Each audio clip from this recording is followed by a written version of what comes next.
장민석의 시사전망대 지난주 뉴스 보겠습니다. 전국 철도노동조합의 파업으로 시작된 지난주에 정치사회 분야에서는 북한 김정은이 문 대통령이 보낸 아세안 초청 친서 요청을 거절했고 조국 씨가 두 번째 침묵조사를 받았습니다.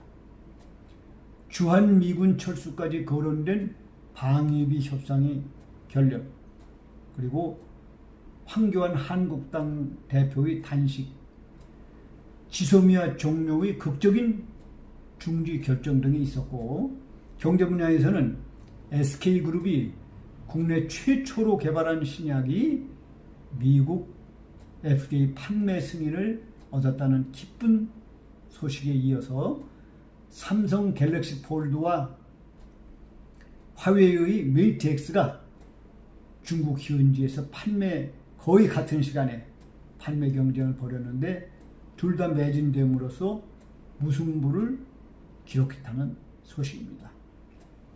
오늘은 이 중에서 가장 일주일 내내 주목을 받았던 지소미아에 대해서 살펴보겠습니다.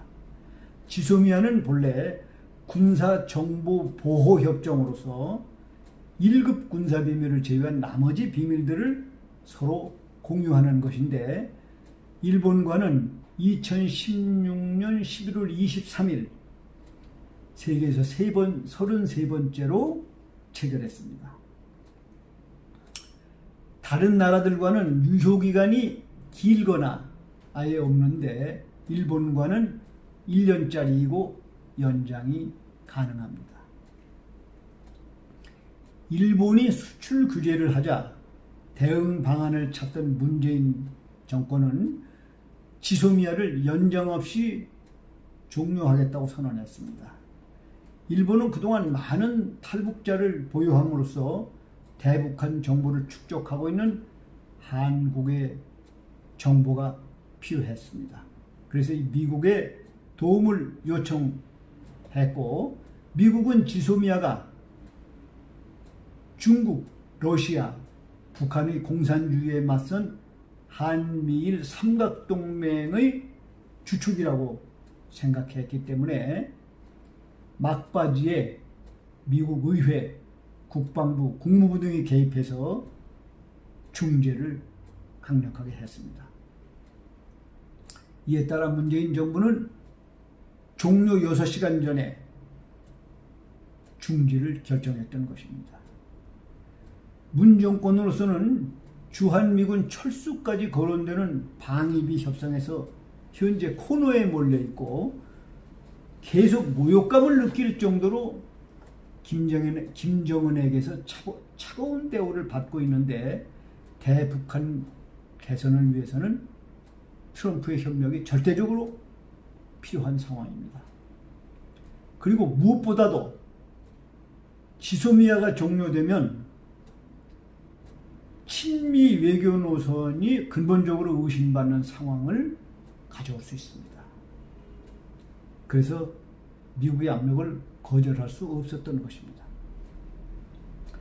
지소미아 종료 중지로 인해서 미국은 흔들리는 한미일 삼각동맹이 다시 한번 공고히 됐다는 인식을 가졌고, 일본은 수출 규제를 위한 대화를 시작하면 되지만 한국으로서는 WTO에 일본의 수출 규제를 제소를 중지해야 하는 손실을 안고 가야 합니다. 결과적으로 한국은 어음을, 일본은 현금을 받은 셈입니다. 좀 더 쉽게 말하자면 WTO 제소를 중단할 테니까 대화로 수출 규제를 풀자는 것인데, 징용 문제가 풀리지 않으면 모양새만 이상해지는 것입니다. 향후에는 다음 달에 있을 한미 정상 간의 대화, 그리고 방위비 협상, 전시작전권 문제와 더불어서 근본적으로는 징용 배상 문제가 해결되어야만 지소미아 문제도 따라서 결정이 되는 것입니다. 국가 간의 약속은 지켜져야 합니다. 징용 배상 등 설령 전임자가 잘못했다 하더라도 후임자는 이를 이행해야만이 국제사회에서 신뢰를 얻고 국제 질서가 유지되는 법입니다. 국내 인기를 얻기 위해서 이를 함부로 폐기하면 반드시 그 대가를 지급해야 했다는 것이 이번에 다시 나타난 것입니다.